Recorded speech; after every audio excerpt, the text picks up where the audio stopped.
Okay, so Glenn, we have a blockbuster day in Trump's New York criminal trial. His attorneys again moved for a mistrial, plus a major mistake that I think is going to cost them with the jury. Okay, Glenn, first off, Trump's team wanted to preclude Karen McDougal, that's another woman he had an affair with, from testifying, and the news here is that the DA's office has notified the defense that it will not call Karen McDougal. So it seems like a win for the Trump team on its face. It seems like a bad development. What's your reaction to this, and is this good or bad news? Yeah, it's actually not a win for the Trump team. It actually signals that the prosecutors are feeling even more confident about their case after the testimony of Stormy Daniels concluded. So let's unravel that. You know, I can't tell you how many times during a case I was prosecuting, Brian, that I had a very lengthy witness list. But as my witnesses began to testify one after another, and I saw that they were performing well, and I saw that the defense attorneys weren't really able to make any inroads on cross-examination, didn't damage their credibility, you know what I started doing? I started jettisoning witnesses, deciding I don't need to call as many witnesses as I originally anticipated calling. So I can almost promise you that when the prosecutors made the tactical decision that, you know what, we no longer need the testimony of Karen McDougal, it's a sign that they believe the quality and quantity of their evidence is strong. So this may, on the surface or superficially, seem like a win for Team Trump. I think it actually is a sign that the prosecutors are feeling really comfortable and confident in their case. This was also the Trump team's second attempt in just so many days at declaring a mistrial. Why do they keep trying this move? Like, what do they have to gain? And could these desperate attempts actually hurt them?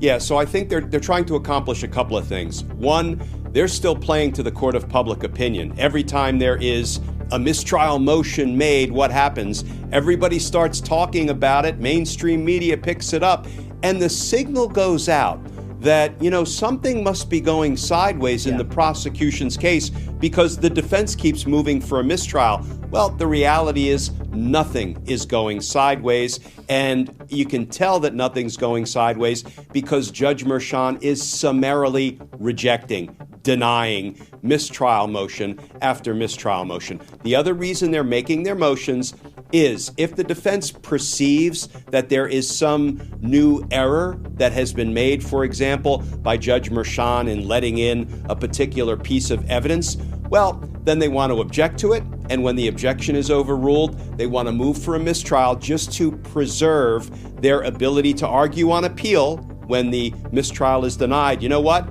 That was a legal error, and Judge Merchan should have granted the mistrial motion. So often, defense attorneys will object, and will make any number of motions for relief, like a mistrial motion, simply to preserve the issue on appeal so they can argue it in the event their client is convicted and appeals his conviction. So, none of this, I think, is of much consequence. It is kind of part of the trial dance that goes on in most criminal cases. Mistrial motions are made, mistrial motions are denied, and then the case continues to its conclusion.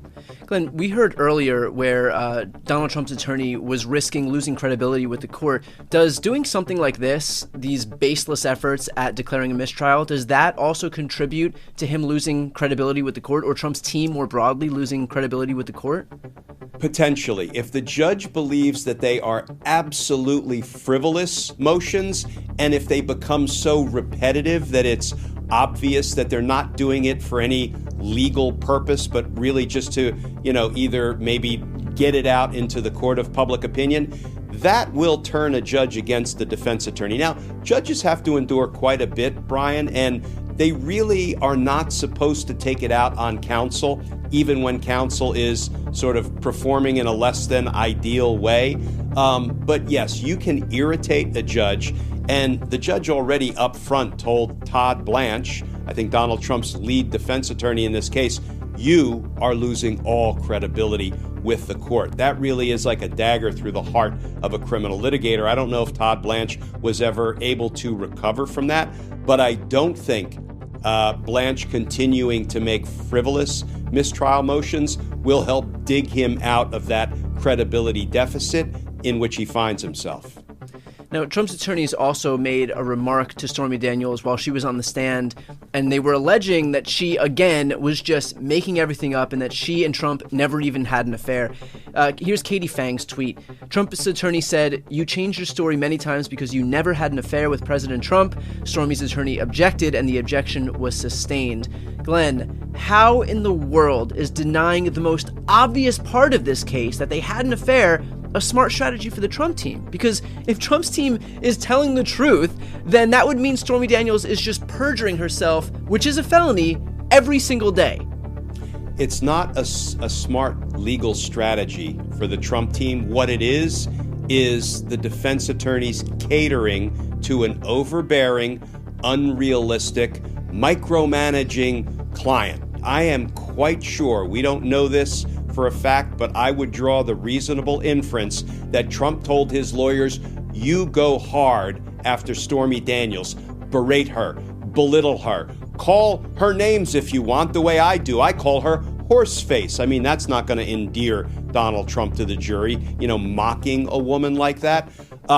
But we've seen some New York Times reporting about what's going on behind the scenes. Donald Trump is venting that his defense attorneys aren't going hard enough after witnesses. They're not being aggressive enough. By extension, they're not being nasty enough.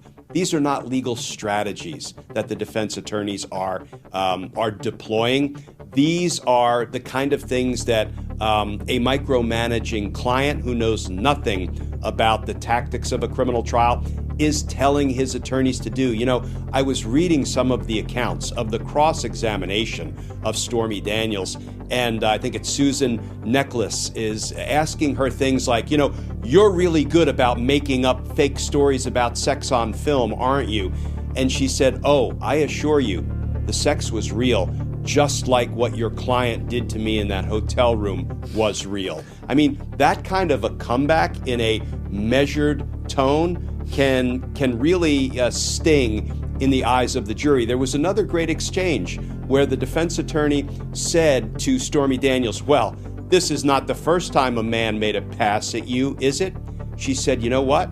This is the first time a man twice my age, much bigger than me, with a security guard standing outside the door, made a pass at me.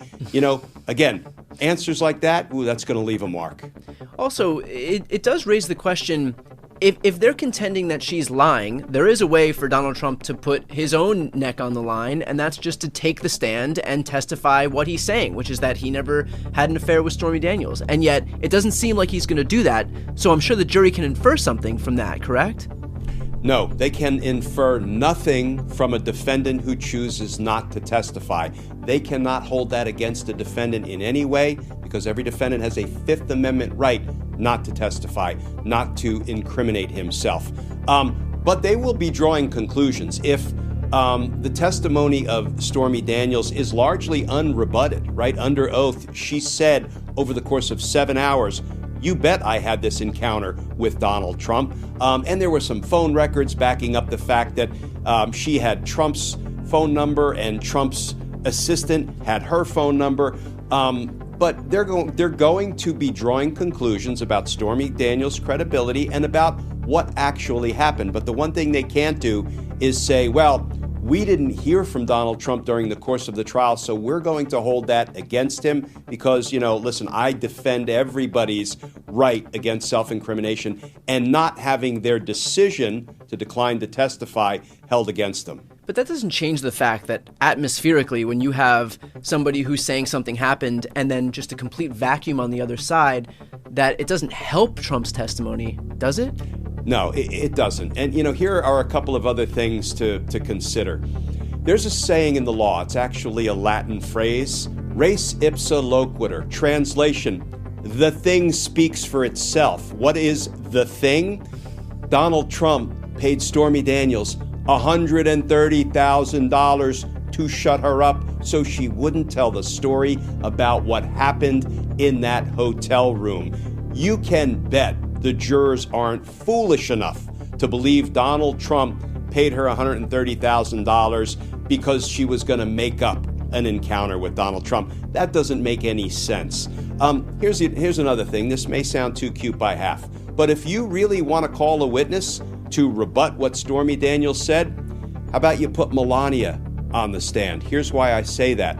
Recall that Stormy Daniels said during the encounter in the hotel room with Donald Trump, the subject of Donald Trump's wife came up. And what did Donald Trump tell Stormy Daniels according to her testimony?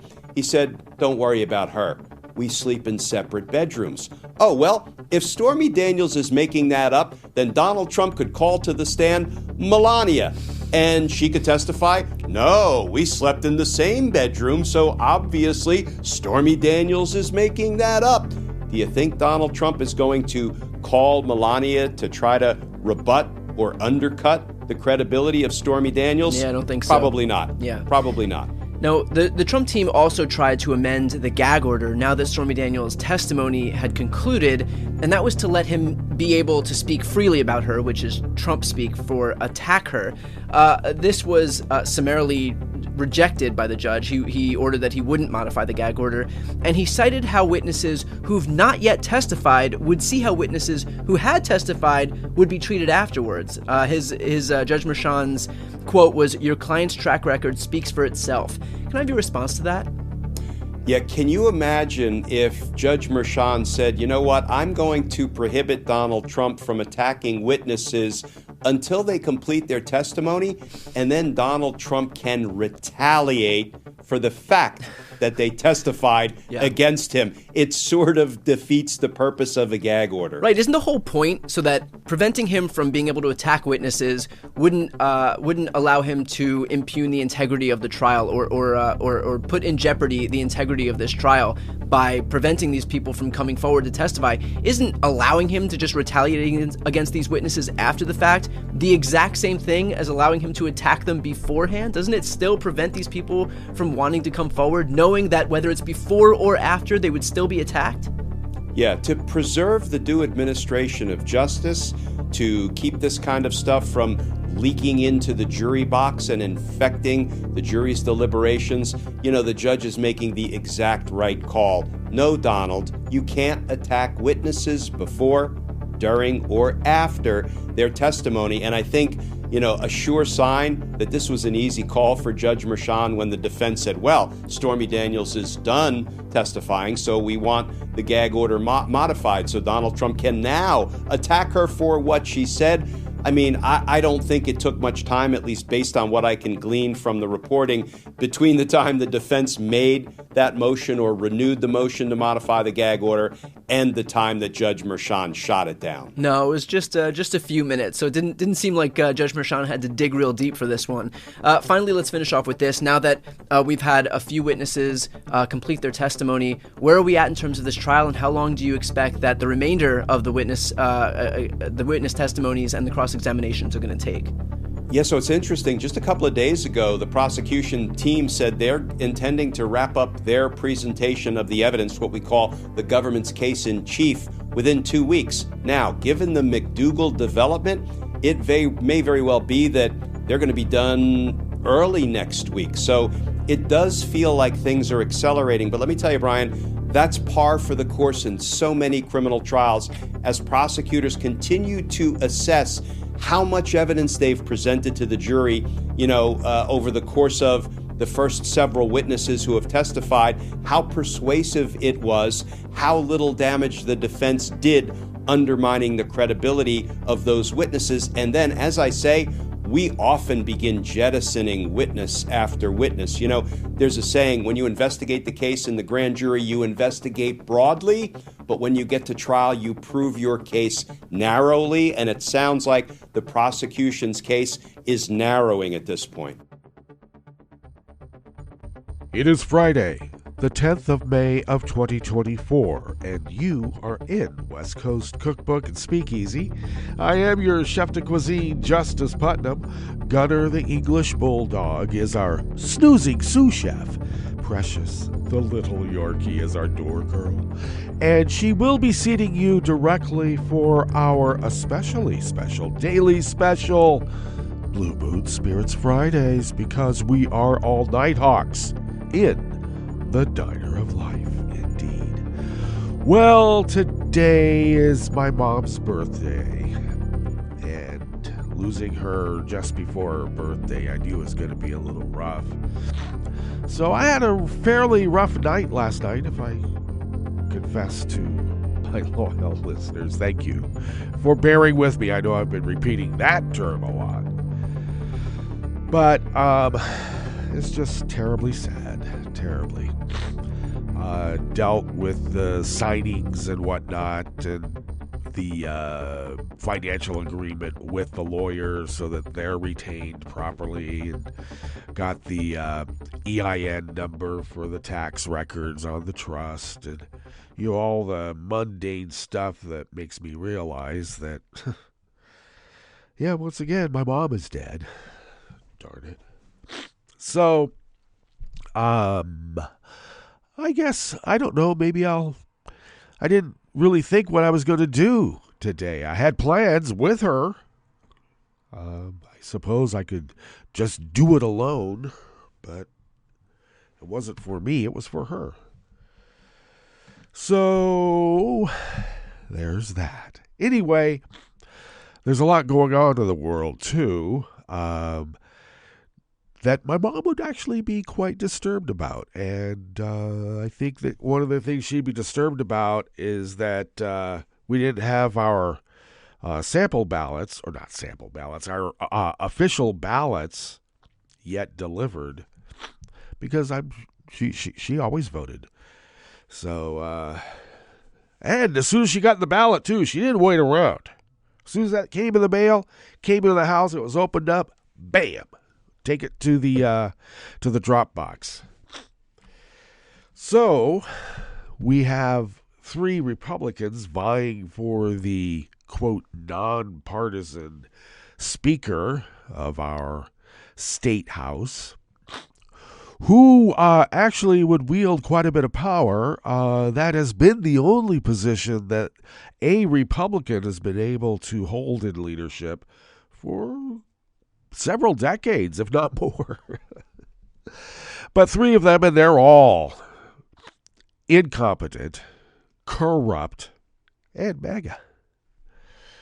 The most odorous of them all is one who actually cannot run in the next election because he was part of the group of Republicans who hightailed it out of the state so that they could nullify government for MAGA. And the people of Oregon said, we don't want that anymore. We don't want these Republicans effing around with our government. How little do they respect it? So his get around is that he's having his wife run for his contested seat in the district that he would have represented, or if he had won again, and who knows. MAGAs win because people vote for them. And then they don't let other people get away with it. So one of the big issues of these three MAGAs who are vying for the speakership is that they want to get rid of our, almost 40-year-old mail-in voting. Because, according to them, it's corrupt. It's the easiest thing to commit fraud with. Little do they know. Now, they have all three been invited to go on tours to see how the election process actually works. Not one of them has committed to doing so, because the lie that Oregon mail-in voting is rife with fraud and we're just letting anyone vote. We want more people to vote even if they're not allowed to. Well, who they want to allow to is a very small microcosm of the white race.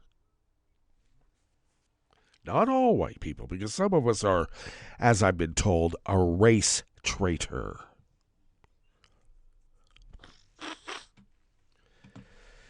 How little things change. Well, so that to me is a frightening prospect. Why do these MAGA, and shall I add the N-word? Okay, I will. Why do these MAGA Nazis get away with it? Why are they allowed to intimidate, to get away with BS that they've made up? I'll tell you why. Because it's a schoolyard bully.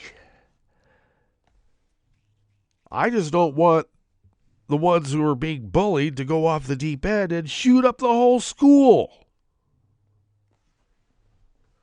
What you do is that you consolidate a committee of friends to protect the kid who's being bullied, confront the bully and say, hey, knock it off. F around, you have us. And when I say us, look around you. You have us to find out. Okay.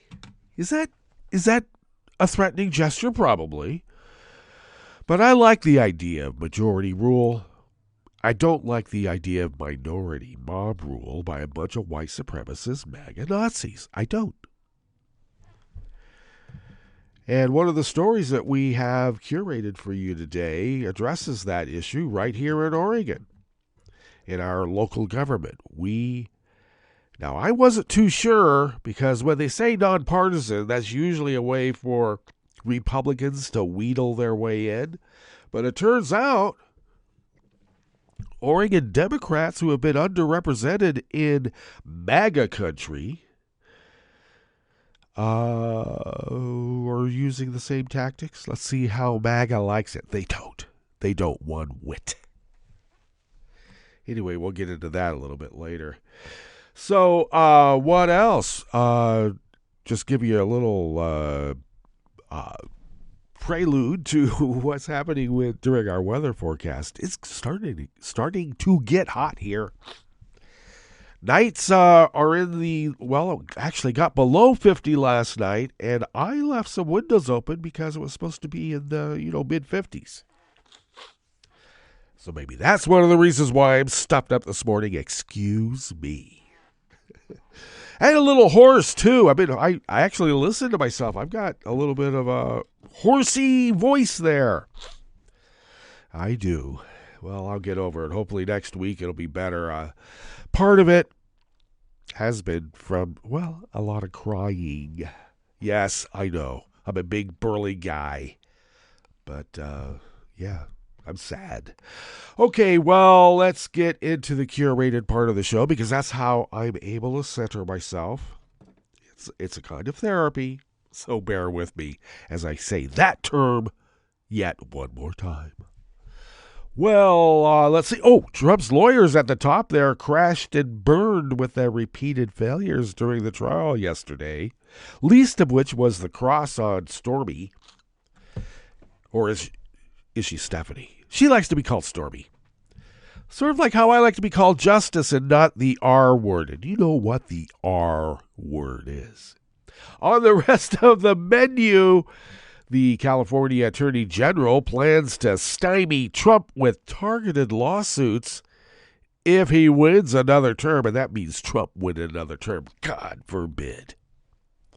Oh, as I mentioned, Jackson and Josephine counties in Oregon will vote on measures to restructure local government in an attempt to thwart MAGA rule. And severe solar storms are expected to trigger northern lights unusually far south from California to Alabama late Friday night, which is tonight. Or as we like to say, which is tonight. There we go.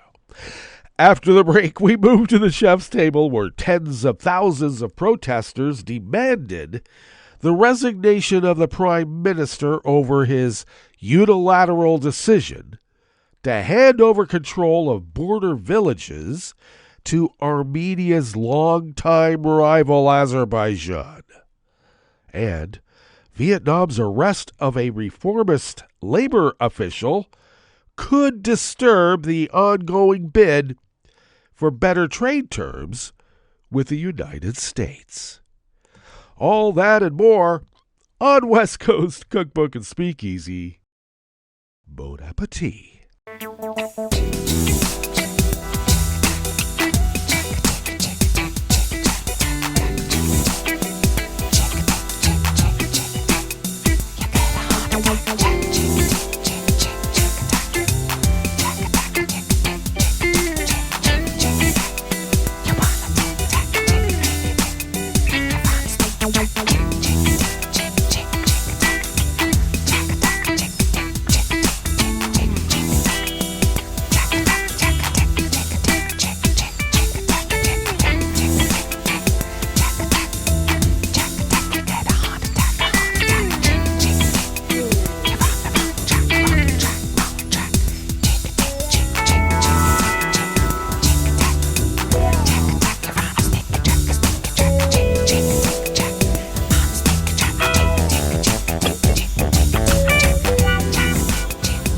Near the bottom of our homepage at netrootsradio.com. To the right of the page is the chat room link monitored by Kelly Lincoln. We thank Kelly for doing so. I have a stuffed up nose!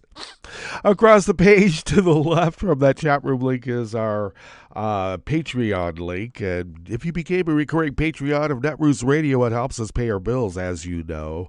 So please do. We always need the help. The bills keep going up.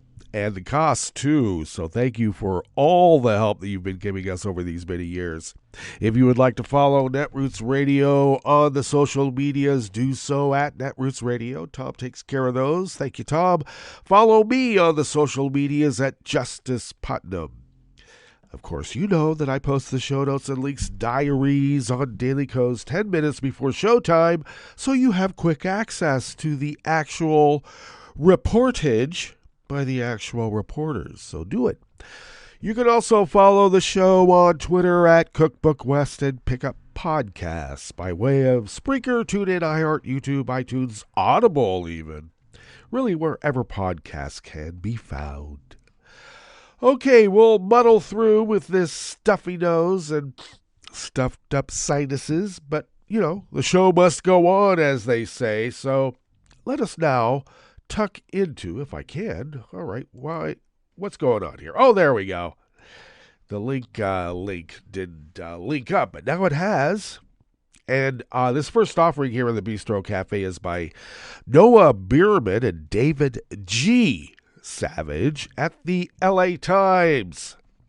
California Attorney General Rob Bonta said he and his staff have been reviewing Trump's second-term agenda in detail to prepare a potential onslaught of environmental, immigration, and civil rights lawsuits in the event Trump defeats President Biden.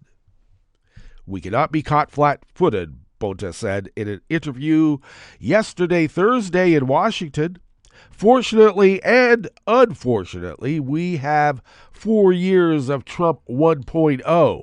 We know some of the moves and priorities. We expect them to be different.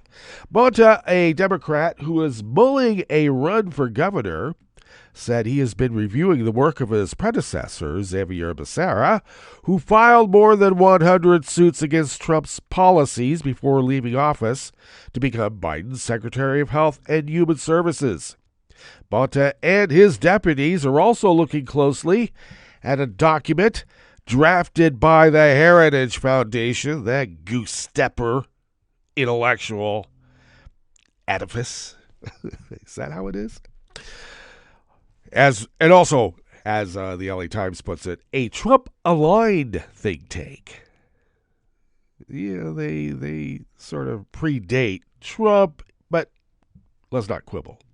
Bonta and his deputies said that the project known as Project 25 offers a blueprint for Trump's second-term policy goals. You should read it. It's a Nazi document, let's be clear. California's slate of Democratic politicians have long seen themselves as a bulwark against conservative policies, never more so than during Trump's presidency, when the state became the de facto headquarters of the so-called resistance. The challenges to Trump, while popular with many supporters, at times put Democrats in the awkward position of asserting states' rights after long advocating for standards that would apply across the country. They always hate it when we play their game by their rules. Critics said the constant lawsuits were politically motivated and distracted from the Attorney General's other duties, including protecting consumers. What could be more important in protecting consumers than making sure that a dictator or wannabe like this mobbed-up Russian money launderer doesn't steal people's money while also lining them up for the rail cars to the camps? The challenges also helped Trump politically at times, as it allowed him to use the state as a foil when he failed to carry out some of his agenda. What's new about that? With states growing increasingly polarized, attorneys general from both red and blue states now play high-profile roles in feuding with the federal government when it's run by the opposite political party. I keep telling you, the founders warned us about this. They warned us many times, and we never listened.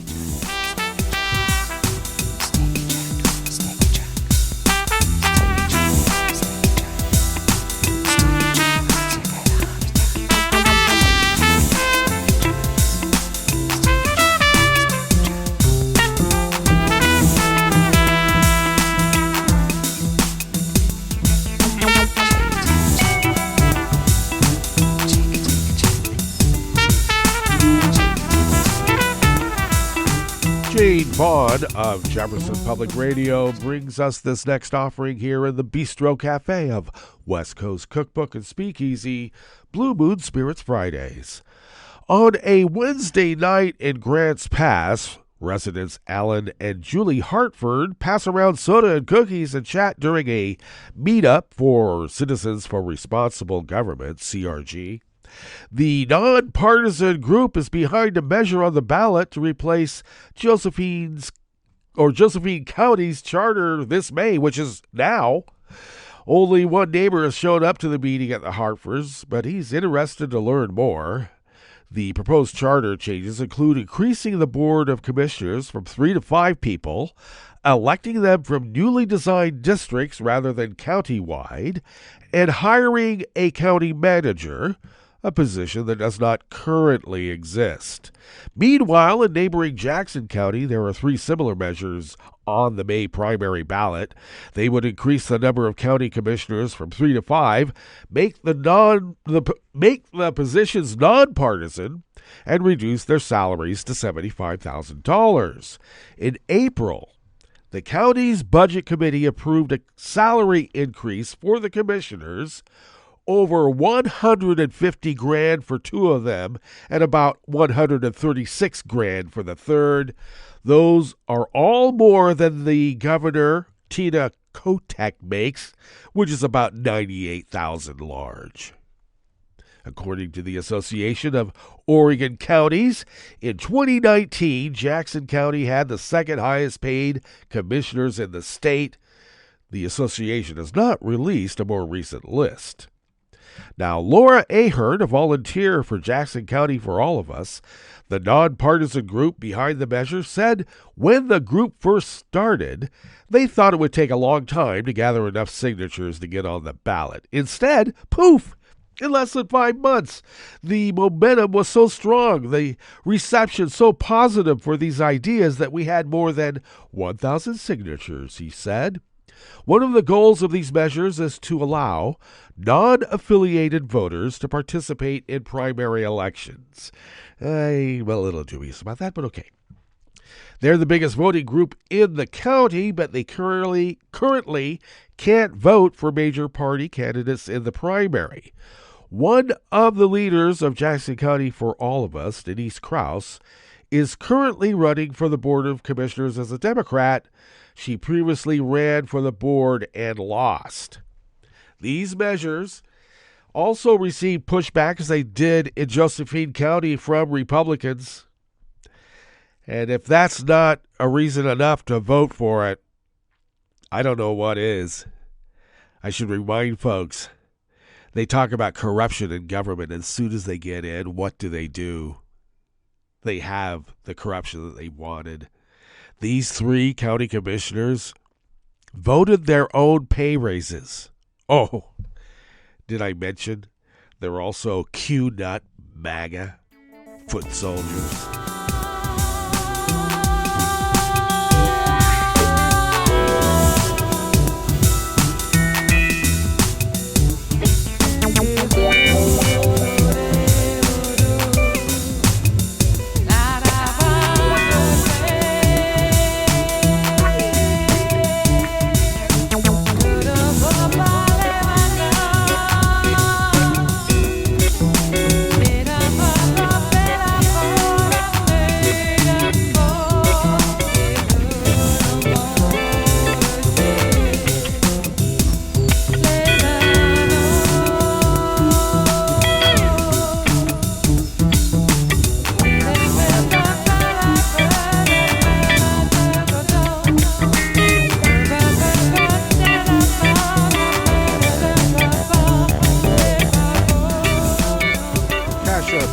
Of the Washington Post brings us this final offering here in the Bistro Cafe part of West Coast Cookbook and Speakeasy.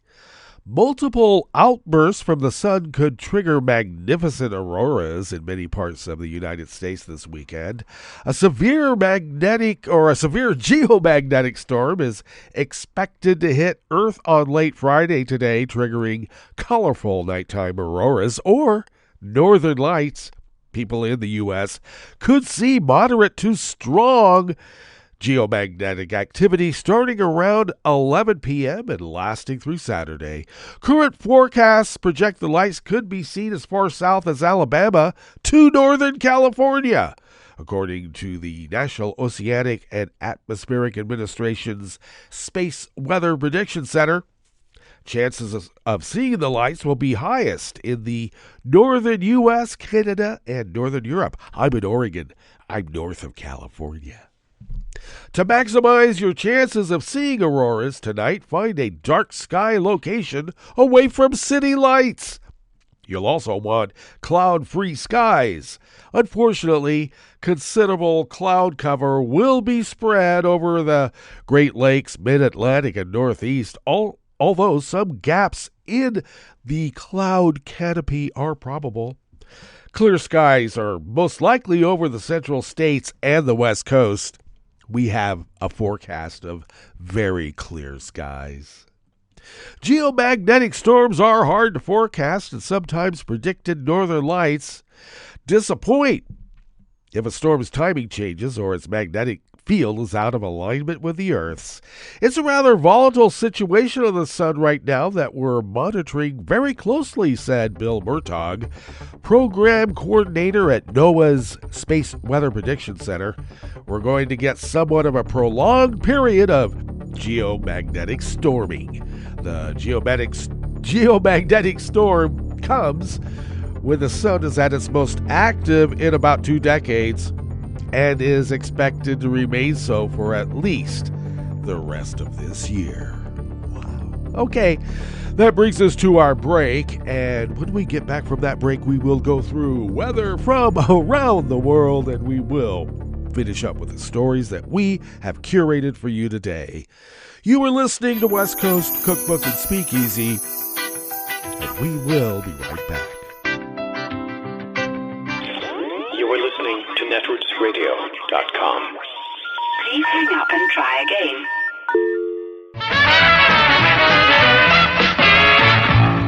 From a point at sea to the circles of your mind, a new force is at work for planetary transformation. New radio for a new Earth.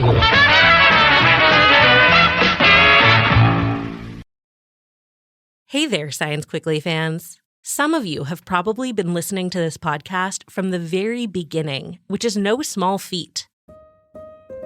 This show is just about old enough to vote, which makes it ancient in podcast years. We here at Scientific American are so grateful to have you as listeners, but we aren't surprised that so many of you have stuck around. For almost 18 years, you've been able to count on this feed for intriguing, enriching science news that always makes the most of your time.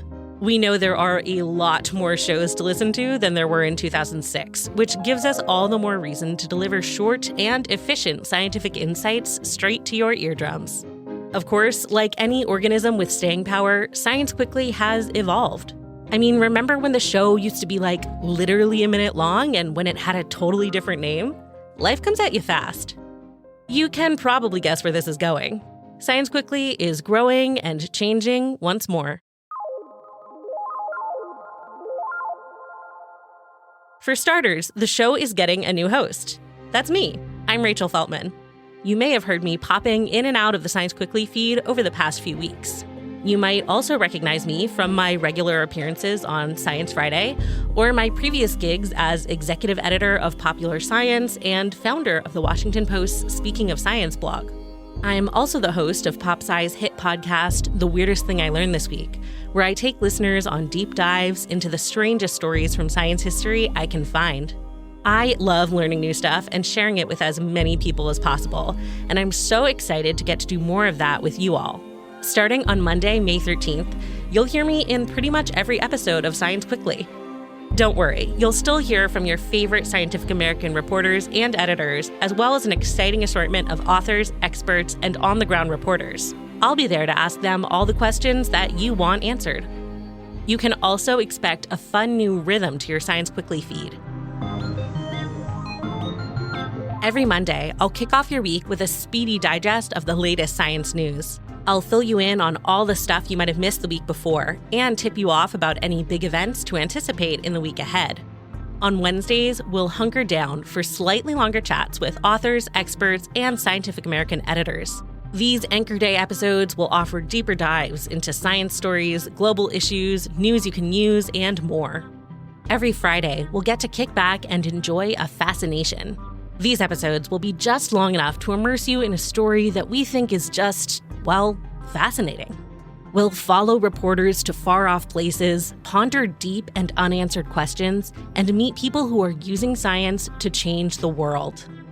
We love a good experiment over here at Science Quickly, and we hope you'll help us find the right variables to tweak. If you have any questions, comments, or suggestions about our new episode formats or ideas for stories we should cover, give us a shout at sciencequickly@sciam.com. You can also find that email address in the show notes for this episode. We'll be taking next week off to get everything prepped for our big relaunch. But I'll be back on Monday, May 13th with our first weekly science news roundup. See you then. Science Quickly is produced by Rachel Feltman, Kelso Harper, Corinne Leong, Madison Goldberg, and Jeff Delvisio. Today's episode was hosted by me, Rachel Feltman. Ella Fetter, Alexa Lim, Madison Goldberg, and Anaisa Ruiz Tejada edit our show, with fact-checking from Shayna Poses and Aaron Shattuck. Our theme music was composed by Dominic Smith. Subscribe to Scientific American for more up-to-date and in-depth science news. Thanks for listening.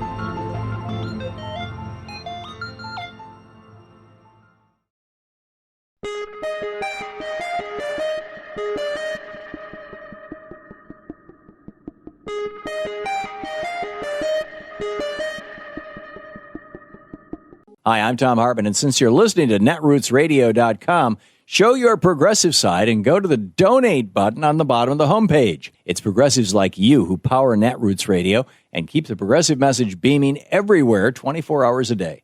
Just go to our donate button at the bottom of netrootsradio.com. Thank you for keeping progressive radio at full power.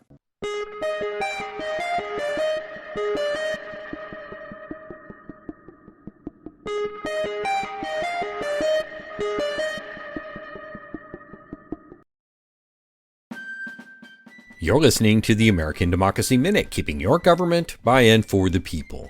In 2021, Native American nations negotiated with the state of North Dakota to create majority-minority state House districts under the Voting Rights Act, and together they defended it in federal court. Now the state is welching on the deal and joining the GOP plaintiffs in asking the U.S. Supreme Court to reverse the decision. Two local GOP officials contested House District 4A in 2022, claiming it was unfair under the Equal Protection Clause of the U.S. Constitution. The Mandan, Hidatsa, and Arikara Native American nations, known as the MHA Nation, joined with the state of North Dakota, arguing the VRA Section 2 gives them the right to elect the candidate of their choice. Together they won, when a three-judge federal panel agreed. The GOP officials appealed to the U.S. Supreme Court. But in a shameful historical pattern, the state of North Dakota abandoned its agreement with the MHA Nation, and May 6th instead asked the justices to vacate the decision, potentially eliminating District 4A and three other majority-minority Native districts. As we've reported, voter suppression forces have been throwing cases at the High Court's wall in hopes that conservative justices will rescind remaining voting protections for minority Americans. Expect oral arguments this fall. We have details of the case and groups taking action at AmericanDemocracyMinute.org. I'm Brian Beal. You're listening to the American Democracy Minute, keeping your government by and for the people. May 7th, South Dakota democracy advocates submitted the necessary signatures to put a constitutional amendment establishing a top 2 open primary system on the ballot.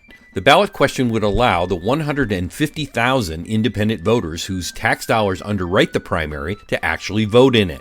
On Monday, South Dakota open primary submitted 25% more than the required 35,000 signatures necessary for state constitutional amendments, according to Secretary of State figures. The measure establishes a single ballot open primary for congressional, gubernatorial, state legislature, and county offices. All candidates, regardless of party, would run on the same ballot, but a party affiliation is listed.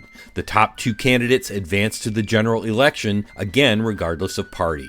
Such a system allows all voters to participate in the primary, including independents and third-party voters. South Dakota's current system is closed, allowing only voters registered with that party to use that party's ballot. Likewise, open primaries allow independent and third-party candidates to run on the same ballot. Because the candidates must appeal to voters not registered with that party, open primaries helps to limit partisan polarization and offer more choice to voters. Open primaries are often paired with ranked choice voting, but South Dakota Republicans have banned its use. We have links to the ballot question text at AmericanDemocracyMinute.org. I'm Brian Beal. I'm Rick Smith, and this is Labor History in 2. On this day in labor history, the year was 2005. That was the day United Airlines got the A-OK to ditch its pension obligations in federal bankruptcy court. Workers were dragged through years of employee ownership schemes, massive layoffs and concessions, and the gambling away of hard-earned pensions on the stock market. Then in 2002, United filed bankruptcy. Many asked, how could this happen to an airline owned by its workers? By 2005, creditors like Citigroup and JP Morgan were fully in control. Employee ownership had meant trading billions of dollars in deep wage cuts and givebacks for stock ownership and a couple of seats on the board. Controlling interest meant a 6-year no-strike pledge, the slashing of tens of thousands of jobs, and massive outsourcing. By 2005, the stock was worthless. Then United moved to weasel out of union contracts just 24 hours after the court ruled on the pension default.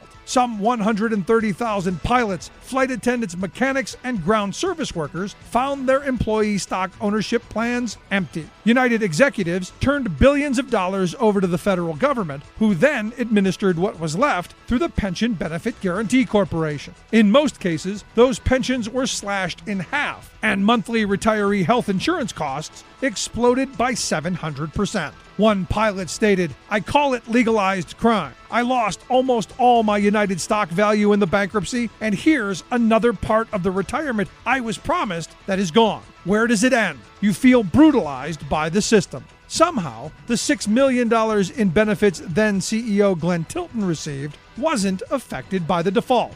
Now that United is swimming in hundreds of millions in profit, many retirees have demanded the restoration of their original pension plans.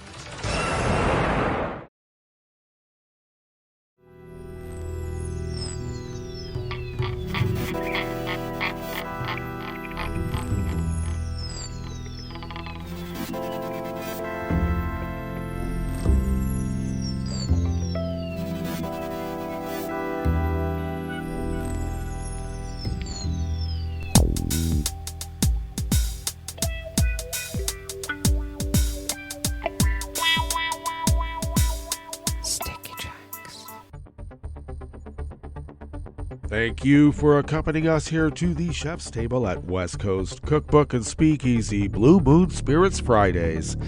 We always begin weather from around the world along the banks of the Rogue River in the Rogue River Valley of Southern Oregon on the west coast of the continental United States of America, where it is currently 55 degrees Fahrenheit, expecting highs around 90.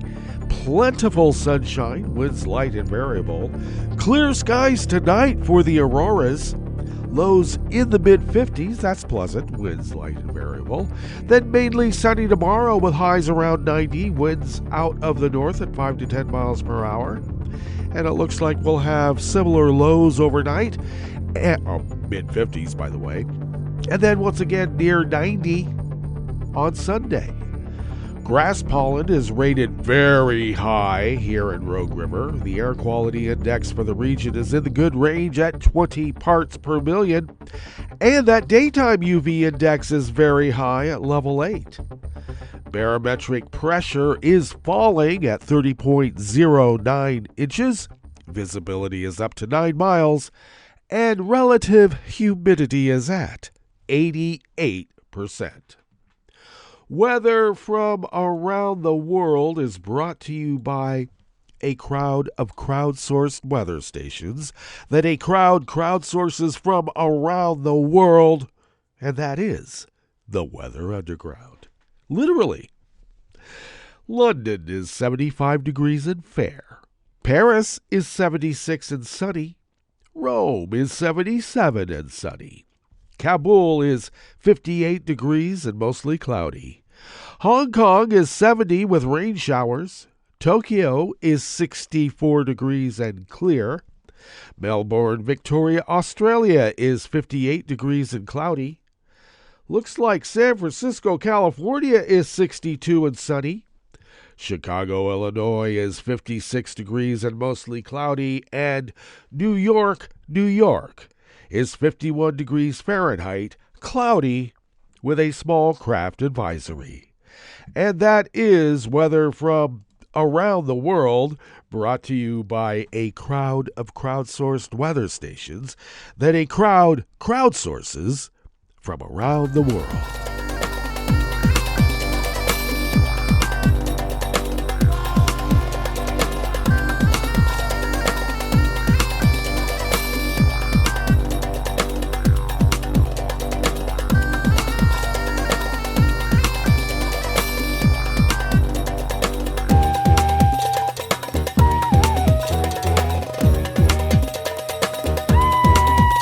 Abbott Demurian at the World Desk of the Associated Press brings us this first amuse-bouche here at the chef's table at West Coast Cookbook and Speakeasy, Blue Moon Spirits Fridays.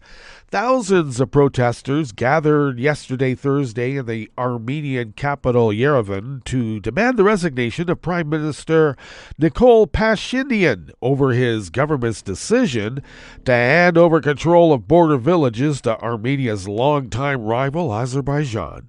Armenia and Azerbaijan have fought 2 wars since the Soviet Union collapsed, and Armenia said in April that it would return the villages to Azerbaijan. That decision came after Azerbaijan in September waged a lightning military campaign. Oh, you mean a blitzkrieg? In Nagorno-Karabakh, a majority ethnic Armenian region inside Azerbaijan, that caused tens of thousands of people to stream into Armenia, sparking demonstrations as protesters called for the prime minister to be ousted. Protesters, led by a senior cleric in Armenia's church, walked a distance of around 100 miles from villages near the border with Azerbaijan to Yerevan, where they gathered yesterday in Republic Square. Videos shared on social media showed thousands of people waving Armenian flags. A senior Armenian cleric said a prayer and told the protesters he gave Pashinyan 1 hour to resign, blaming him for the loss of Armenian territory. The Archbishop told protesters they would engage in peaceful acts of disobedience if Pashinyan did not listen to their demands. Pashinyan visited Moscow on Wednesday and held talks with Putin amid spiraling tensions between the estranged allies. The meeting took place a day after Putin began his 5th term at a glittering Kremlin inauguration which the Armenian leader did not attend. Putin's spokesperson, Dmitry Peskov, said yesterday by Russian state news agency TASS, that the 2 leaders had agreed to the removal of Russian forces from some Armenian regions. Do you trust it? In brief remarks at the start of the talks, Putin said that bilateral trade was growing but acknowledged some issues concerning security in the region.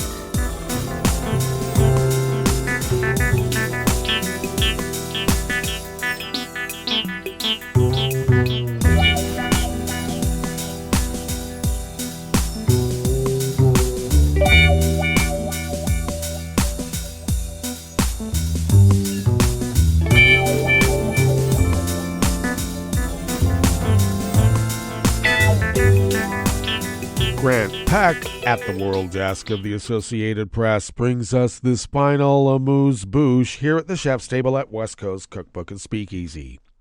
A senior Vietnamese official with the country's labor ministry was arrested for deliberately disclosing state secrets. Police announced yesterday, Thursday, a development that analysts say could hurt Vietnam's efforts to obtain more favorable trade terms for exports to the United States. There were no further details about lawyer Nguyen Van Bin's arrest beyond the announcement on the website of the police in the capital of Hanoi. but rights activists allege he was detained because he supported the idea of independent trade unions banned under the communist government.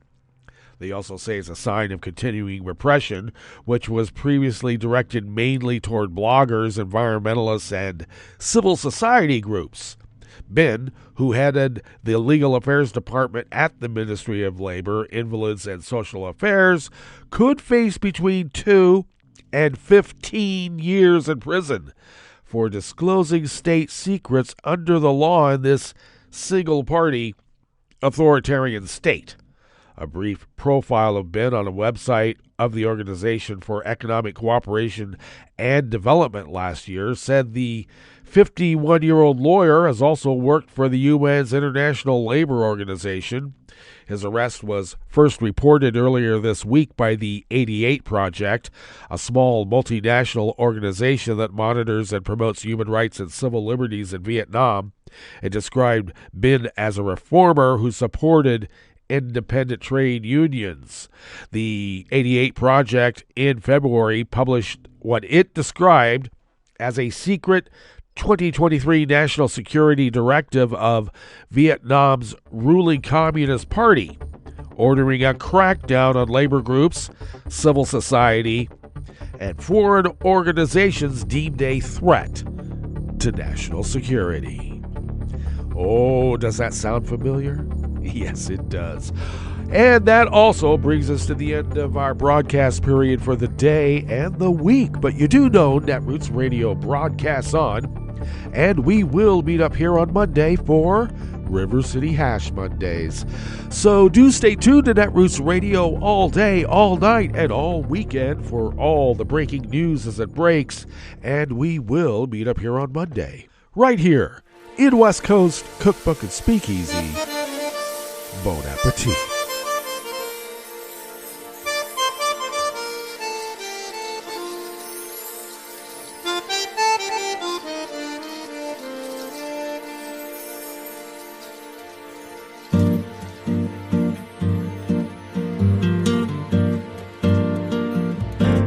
Je voudrais du soleil vert, des dentelles et des théières, des photos de bord de mer, dans mon jardin d'hiver.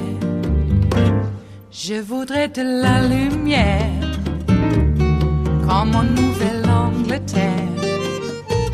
Je veux changer d'atmosphère, dans mon jardin d'hiver. Ma robe à fleurs, sous la pluie de novembre, tes mains qui courent, je n'en peux plus de t'attendre. Les années passent, qu'il est loin, là je tombe. Nul ne peut nous entendre.